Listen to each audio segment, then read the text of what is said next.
The Jazz Spotlight, episode number 4.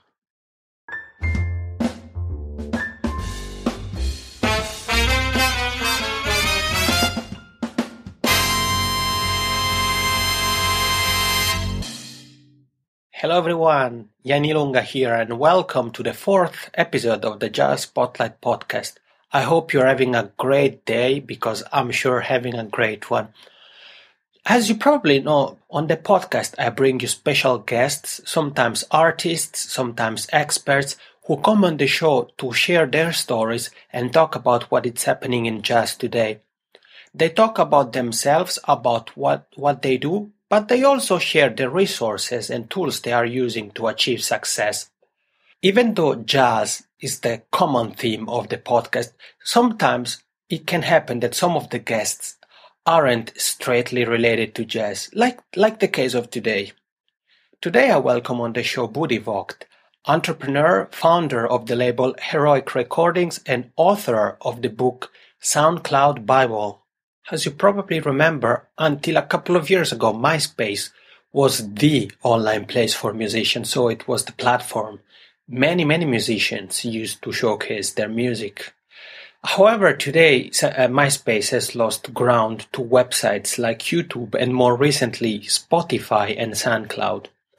What is great about SoundCloud is that, first of all, it's a free service to use and it enables you to showcase your music to over 250 million users around the world. How about that? 250 million people are using SoundCloud today. Because I care about you and I want you to succeed, I reached out to Budi, probably the major expert when it comes to SoundCloud. Budi shares the do's and don'ts on SoundCloud. He gives out tips that will help you get started with SoundCloud, but he also shares advanced tips and even the biggest mistakes he sees artists making on SoundCloud every single day. As always, if you're listening to the podcast from iTunes or even SoundCloud or YouTube, you can find the show notes with all the links and articles and resources that we've mentioned on the show at thejazzspotlight.com/episode 4. So here is Budi Voogt with Mastering SoundCloud. Enjoy. Hey, what's up everyone? This is Jan Ilunga from thejazzspotlight.com. Really excited about today's guest. Today we're gonna talk about music distribution. Really interesting topic. I'm very glad to welcome on the show Budi Voogt. Hey, what's up, Budi? Hey, Yannick. Thank you for having me. My pleasure. It's an honor. Budi has been on my radar for quite some time now. I've been following what he does. He's just inspiring. He's an artist manager and he's the founder of Heroic Recordings. Really interesting label. And he also writes about the music industry on his website and blogs. And he is the author of the SoundCloud Bible. So he's really busy, but he really loves what he does. So Budi, tell us a little bit more about yourself. How is your typical day? Well, my typical day is evolving around music. And at the same time, I'm still a student at Erasmus University. I'm doing business administration. But my day-to-day comes down to finding good music, curating it, bringing it out to the world, talking with artists, and writing about it. And how did you come up with Heroic Recordings? What pushed you to really get into business and start the label? That's a good question. For me, it all started about 4 years ago when I had just started with my studies and I was orienting on trying to start a business. And I figured if I want to do something for the future, I want to be my own boss. So I started orienting on starting a business, following workshops and those kind of things. And at the same time, my best friends had downloaded Fruity Loops and started producing music, which they then put on SoundCloud, which at the time was a completely new platform. And without any followers, in 2 weeks' time, they gathered over 10,000 plays, which was amazing. And that kind of sparked an idea with me. So we came together and they started an act, like professionally, and I started managing them. And that just escalated. Like within a year, they got picked up by by one of the biggest Dutch DJs. They got played on national radio. We even did an international booking to Ireland. And at the time, I mean, we were all like 18 years old, and I was completely clueless. So we were in deep, kind of keeping up with what was happening. And because of that, I got in contact with the tour manager of Sander Kleinenberg, who turned out to be from the same area that we were. Mm-hmm. We then clicked totally, and we founded an artist management agency called Heroes Management together. We then started signing more artists. So we had the initial act, Duct Tape, was electro. Then we found a dubstep act, another dubstep act, a guy who did the house, until we had a roster of about 5 artists for which we were doing management, bookings, publishing, everything. And that went on for about a year and a half, starting doing really regular shows. So we did about 2-3 gigs a week and got into publishing as well. So songwriting and doing major releases on bigger labels. And about a year ago, I decided to found the record label, Heroic Recordings, because we noticed that a lot of the artists that we were pushing were making such experimental music that a lot of the established labels were hesitant to take like a leap of faith to push them. Not because their music wasn't good enough. Like, we actually had the contacts, but basically because they were saying, like, this is not mainstream enough, and because it is, it's not a secure investment for us. Mm-hmm. And we founded Heroic to use the power of new digital media like SoundCloud and YouTube and other channels to give these artists the exposure they deserve. So we're focusing a lot on blog networks. And we've done 14 releases now, collaborating with Red Bull and other big brands. Mm. And Nice. that's how it all got started. That's very inspiring. Really like what you do, and I hope your success continues. And you actually touched a really important point, that is exposure. Mm-hmm. Because I think that one of the issues today when it comes to musicians, but also music venues or festivals, is promoting oneself in the right way. So using all the tools out there, be it Twitter, YouTube, or SoundCloud, which we're gonna talk about it in a moment, in a smart way, if we can say so. Mm-hmm. So the first question for me to you would be, what do you like about SoundCloud? Good question.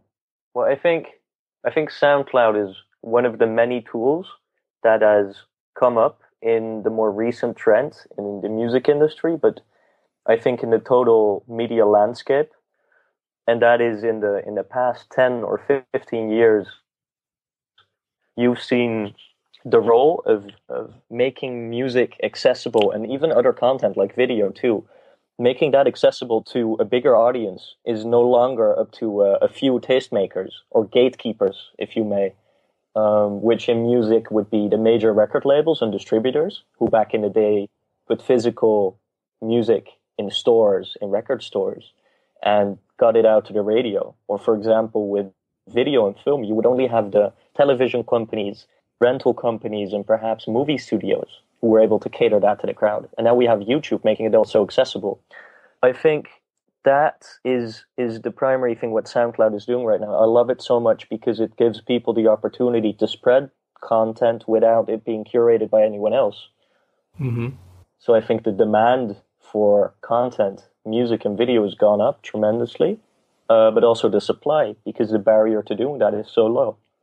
I like that. And my question to you before we get more into details about the platform itself, so about SoundCloud, is how did you come up with the idea of actually writing a book about SoundCloud?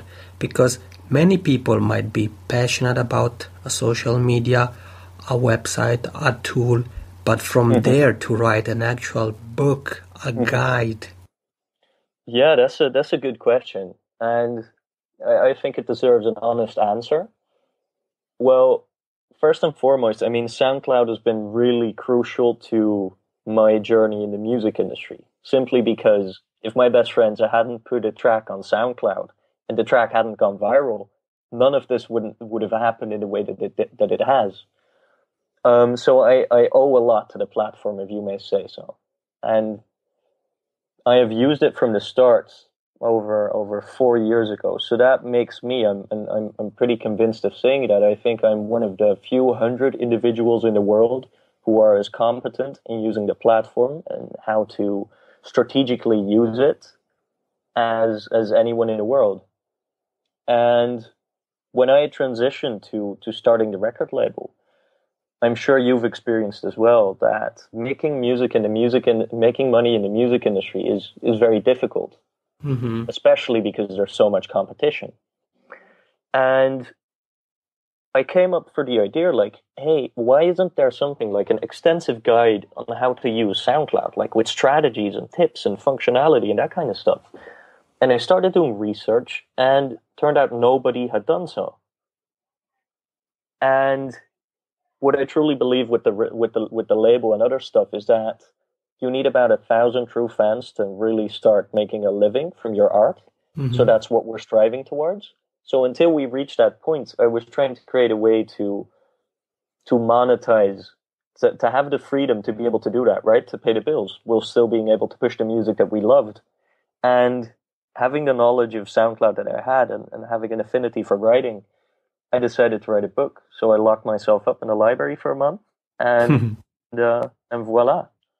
You know, you make it sound so easy, but at the same time, I think it takes a lot of courage, to do the big step. And I'm actually happy you did it. I'm sure that thousands of people out there are happy that you did it, because the result, the SoundCloud bubble, is just a great tool that I'm sure it's gonna be useful for a lot of musicians, festivals, music fans out there. So now I hope so. Yep.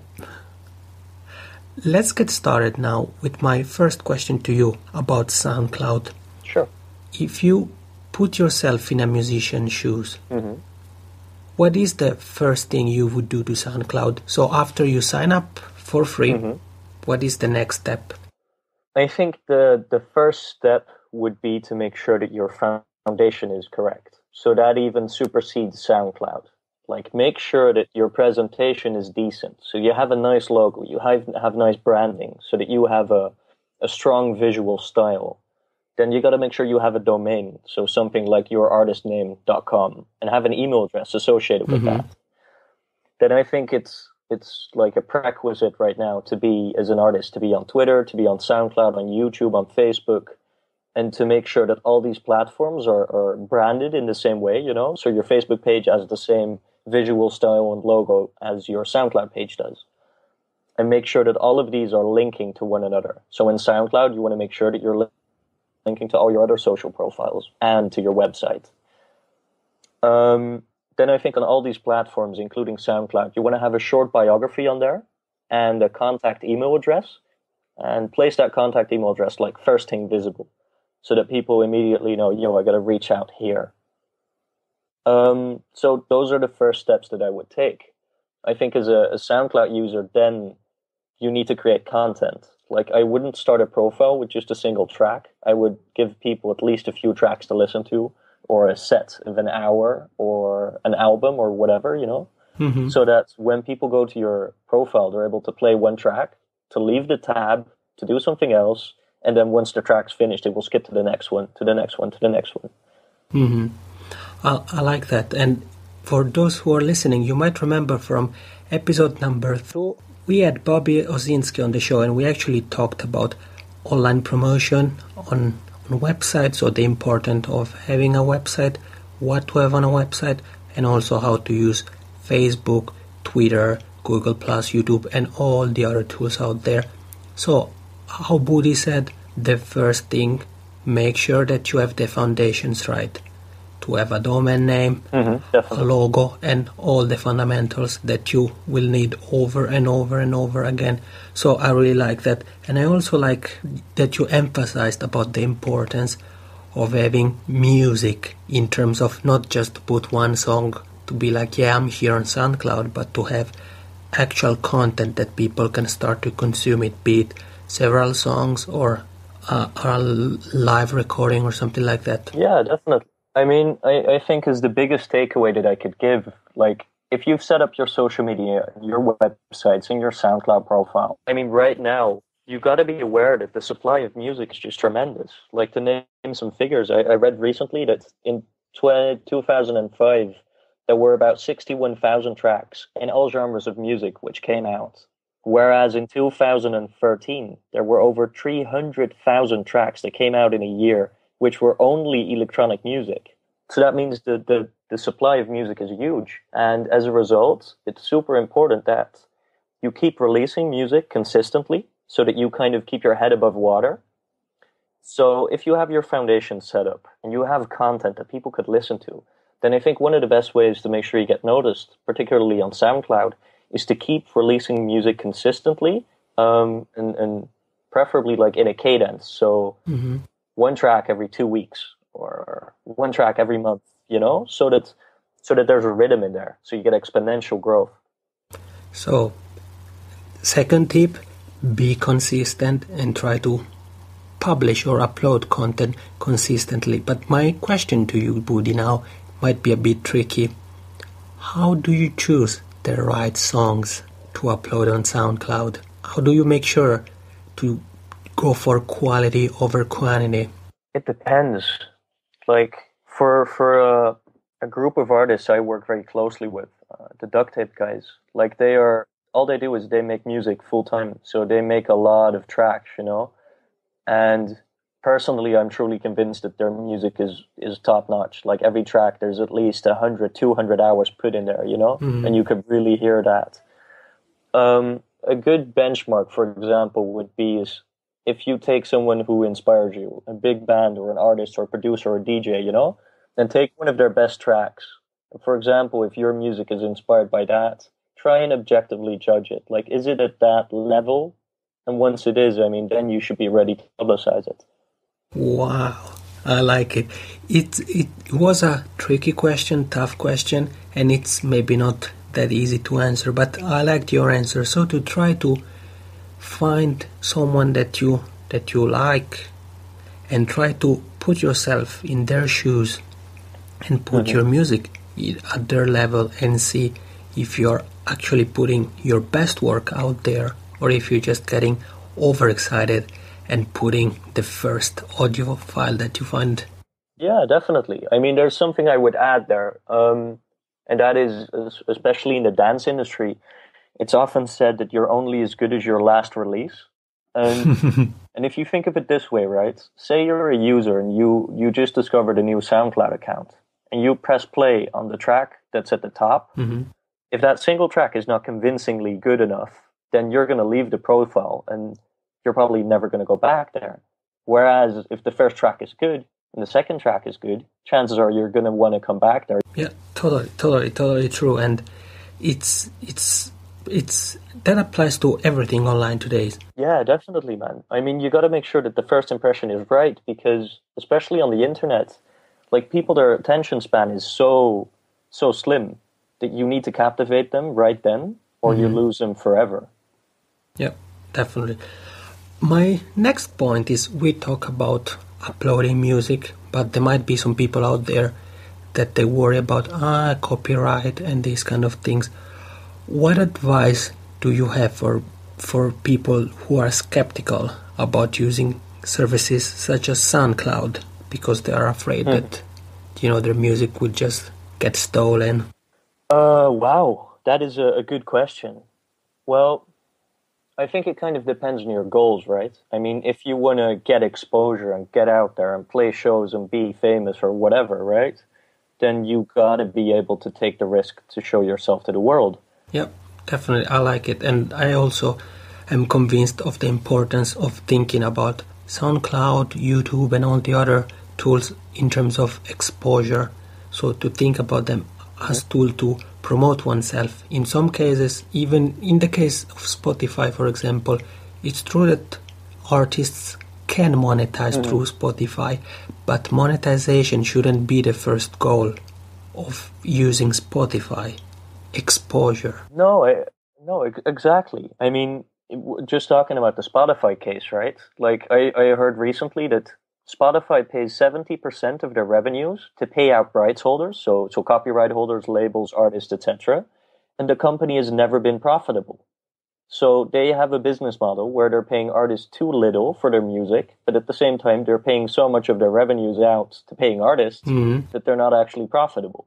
So it's not even Spotify who's to blame. It's just like the industry who's trying to find a business model that works. And in terms of being afraid of sharing your stuff, like, I always think of it this way, right? What's the use of a good pair of shoes if you're not going to wear them? Like the metaphor. Yeah, exactly. Oh, and it is true. And we have, for those interested in learning more about Spotify, we have an article. If you go to thejazzspotlight.com/Spotify, we have written a short guide about Spotify for musicians, and you will find also more information about their formula. Oh, really? So what Budi just mentioned, the 70% and 30% formula. You can find more information to thejazzspotlight.com/Spotify. Cool. I wanna read that as well. You gotta send me a link. Yes, definitely. And feel free to comment on that. Now, my next question to you, Budi, about tips. So about do's and don'ts. Let's go about the don'ts now. What are the biggest or the most common mistakes you see artists doing on SoundCloud? Good question. I actually wrote an article about this, but I'm going to do it off the top of my head. I think the first thing, the biggest no-no, is to use the SoundCloud community to basically spam. Like, I think what SoundCloud allows you to do is to create genuine connections with people based upon music. And at the start of the platform, and even now still, you see a lot of people who are commenting on tracks like, hey, I like this drop, now check out my music. Or, this is a super good guitar piece, you should check out me, you know? I think there's no value there. You're never going to win fans by doing that. Whereas the commenting system is very good, so it's actually worthwhile to check out people who are making music that you like and who have fans who would probably like your music too, and then to actually give constructive advice. So like, hey, I really like this build, but I think this is kind of off, perhaps change this or something, you know? That will show you actually care. Another mistake I see on SoundCloud is not naming tracks correctly. So for example, you should really streamline the way you present all your content. So it should be artist name, dash, track title, version, perhaps do brackets, free download or something. And then make sure that you present all of your music in that style. So it's very easy for people to see like, hey, this is a free download, this is a label release, this is a longer piece of music, this is an album, etc. I like that. And I'm sure that probably many of the people who are listening to the podcast or now or in the future will be immediately log on to their SoundCloud accounts and make sure to change the way they title tracks. What is now SoundCloud comes with a free version and with 2 premium versions. What would you recommend to someone who wants to give SoundCloud a try but is still not convinced because he thinks like, yeah, the free and the premium? What is your advice? Should people start with the free version and upgrade to the premium version, or they should just go straight to the premium version? What do you think, Budi? That's a good question. But before, I'd like to add something still to what you were saying about biggest mistakes. Sure. I think another great thing people could do, which takes very little effort, is to put good keywords on the track. But then to specifically pay attention to the first keyword, because that's the keyword that displays on the track in your stream. And basically, SoundCloud has a system, like a discovery platform. So if you go to soundcloud.com, you could click on Explore. And then based on all different genres like dance music, guitar music, jazz, ambient, it has an algorithm which figures out which the hottest tracks are at the moment. And the algorithm, of course, is trying to read music, but it's not really good at reading music. It's much better at reading keywords. So if you have a deep house track, then you want to make sure that the first keyword on the track is deep house, so that it shows up as deep house, so that once it gets a lot of plays, the system will ingest it and see, hey, this should be in this list. I like it, especially because it sounds so easy to... This is super easy. But at the same time, it can have big results, because just using the wrong keyword or forgetting even about the keywords can have a big impact between people exploring SoundCloud and finding your music, and people just don't find you at all. Oh, you're absolutely right. Like, we had this for a release we did about a month ago, a deep house release by this Belgian artist, and it got about 4,000 or 5,000 plays, but then it actually got indexed in the deep house lists by SoundCloud. And via the analytics, you could actually see just the traffic came streaming. Do you have any other don'ts in terms of SoundCloud, something that you see really often? Yeah, definitely. I think one of the biggest mistakes people make is that they don't actually use their account. So, for example, you use YouTube on the daily, right? And if you're a fan of music, you probably use SoundCloud daily as well. So take the little effort to log into your account, to like the music that you actually like, to comment on the tracks that you like, to follow the people who are interesting, because then you will see engagement with your account. Whereas otherwise, you're counting on people to find your music and for it to spread itself, you know? Yeah. Again, this is, you know what I like about you, Budi? That your contribution is so great. You make it sound so simple. This sounds like very little mistakes, but at the same time, they have huge consequences. Yeah, I mean, these are like the basics, you know? I mean, it's not so difficult. You just got to pay attention to the little things. Definitely. And now, my next question to you, unless you have another don't. No. Yeah. My next question to you would be, if, let's say, I'm a musician and I'm planning my weekly promotion strategy, how much should I dedicate to SoundCloud? I mean, you have mentioned earlier about the importance of keeping your profile fresh with new tracks every couple of weeks, at least once a month. What is the amount of time I should put in SoundCloud in a week? What do you think it's a good amount of time, and what I should do or musicians should do during that time? That's a good question. I would not look at this from solely SoundCloud as a platform, though. I would look at it as a whole. So if you have your social media, you have a website, a Twitter, a Facebook, a SoundCloud, a YouTube account, and you have content, so you're making music, you're making videos, then I would look at it like from a larger perspective. Like, the momentum thing is key, so you have to be releasing music consistently. So once a month, twice a month. And what I would then recommend you do is that every time you release a track, even if you give it away for free or it's not coming out on a label, but you're just giving it out to the world, you know, for the world to listen to, I would make sure that you then put your music on both YouTube and SoundCloud. Like, even if you're just giving away a track, just render a video with just a track and an image and put it on YouTube so that people could then find your stuff on YouTube. They could find the same stuff on SoundCloud. And I would make sure to upload it there, and at the same time start spreading it to your fans via Facebook and Twitter and Instagram.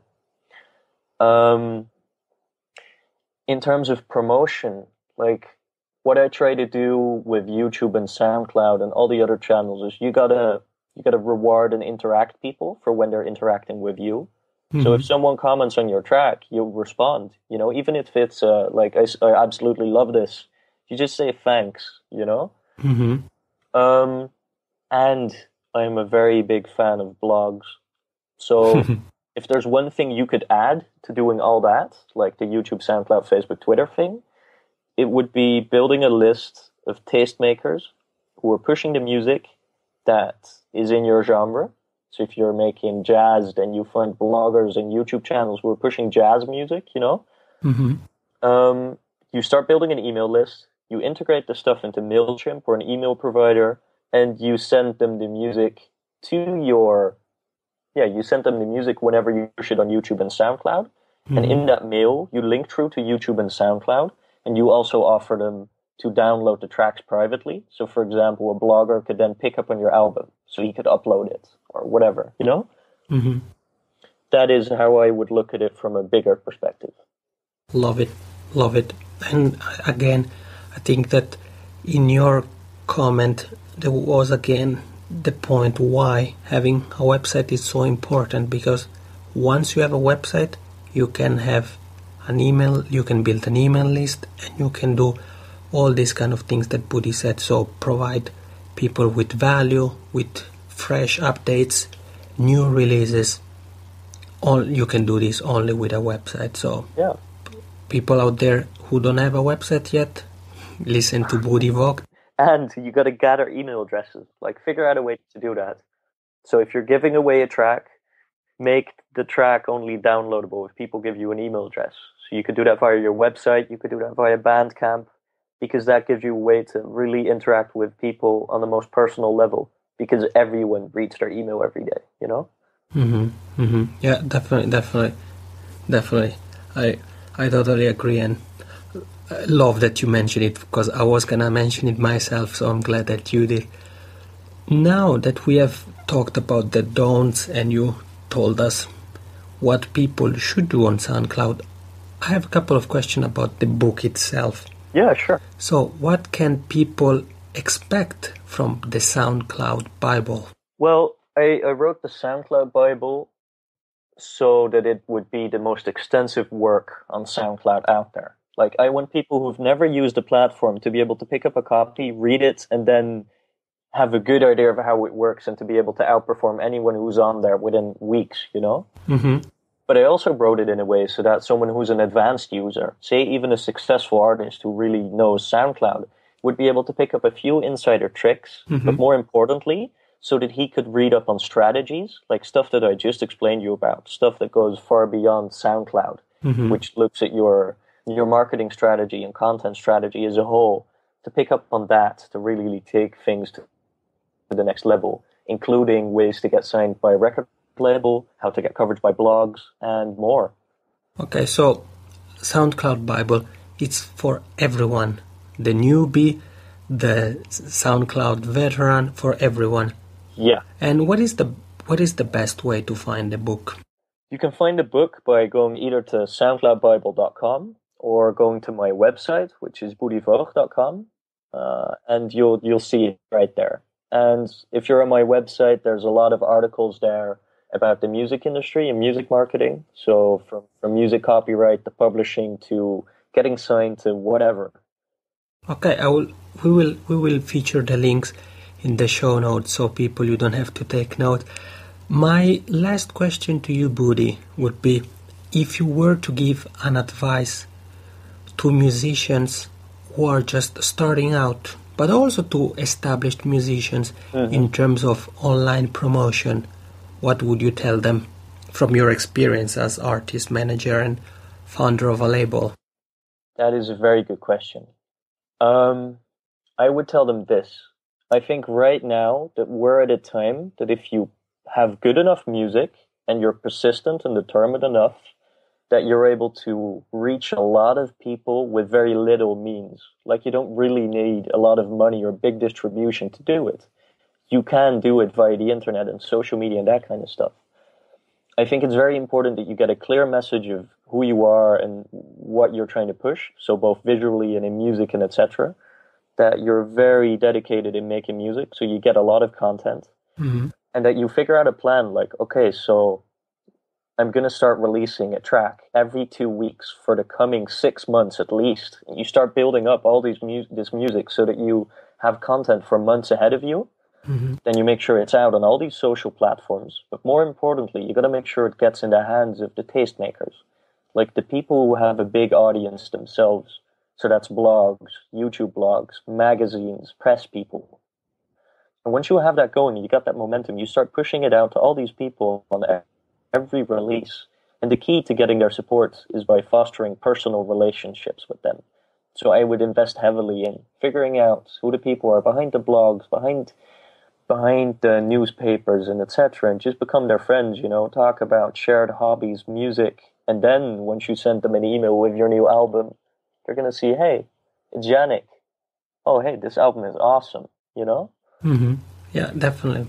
That would be my biggest takeaway. And I think once you kind of get that momentum going, then you got to find a way to place this locally. So find a club where you could play for free, do whatever, invite your friends, so that it becomes really tangible too. I love it, and I think it's something so important to think about gatekeepers, stakeholders, and fans as people first.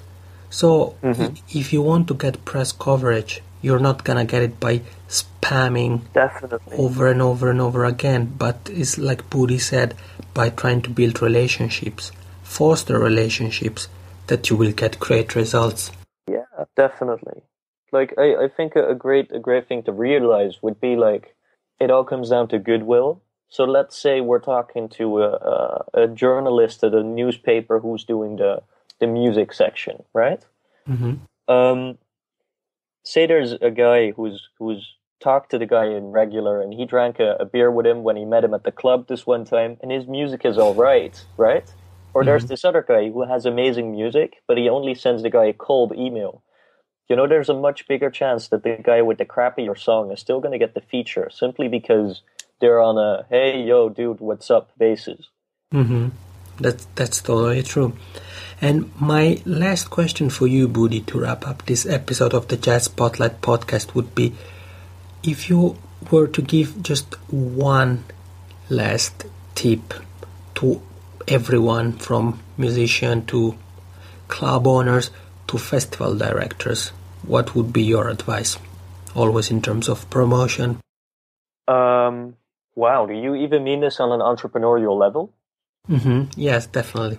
I would say try and figure out what you love doing the most, and then try and figure out how you would do that, and then have the balls to just do it, Screw the security and the safety of a job, or knowing this is not going to go well, or perhaps people are going to hate your music or hate your book, or you might not be able to make rent or whatever, but take the risk, because otherwise you're never going to find out. And that separates a lot of people from the rest of us, because, most of the genius people who make great music and got famous for it was because they took the chance to get it out to the world. Again, Budi, a great tip. Sounds easy, but again, just a great tip. Budi, I would like to thank you so much for being on the show. Thanks for giving us an overview, a dive into Soundcloud. Tell us about the do's and don'ts and the mistakes that you see musicians do on SoundCloud. And thanks for sharing your story, your success stories.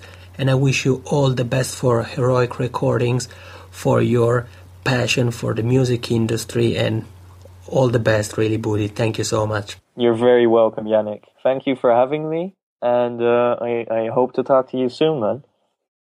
Okay, this was Budi Voogt with Mastering SoundCloud. I hope you enjoyed the episode. I hope that Budi and I kind of convinced you to sign up to SoundCloud if you aren't using it already. And if you do, I hope that the tips that Budi shared are gonna be useful to you. Like usual, you can find the show notes and all the links to the resources and articles we mentioned on the show if you go at thejazzspotlight.com/episode 4. I would like to also to share the link to the podcast with you. In case you want to subscribe to the podcast, you can go to thejazzspotlight.com/show and you will be redirected to the iTunes page. If you're looking for all the episodes of the podcast on the website, you can just go to thejazzspotlight.com/podcast, where you will find all the episodes of the Jazz Spotlight podcast. I also would like to quickly share the tool I use for my newsletter, because Budi talked about the importance of collecting email addresses and building an email list, so a newsletter. The service I'm using is called Aweber, and it has a sign-up starting price of just $1. If you want to try Aweber, you can head over to thejazzspotlight.com/getaweber, and Aweber is spelled AWEBER. Again, thejazzspotlight.com/getaweber, so that you can try Aweber out, start collecting emails of your friends and followers, and build your newsletter. Okay, so I hope this episode was useful for you. I hope it can help you bring your music online, showcase your talent to the millions of people who are using SoundCloud today, and I wish you a great day. I'm Yanni Lunga from thejazzspotlight.com. Thank you for listening.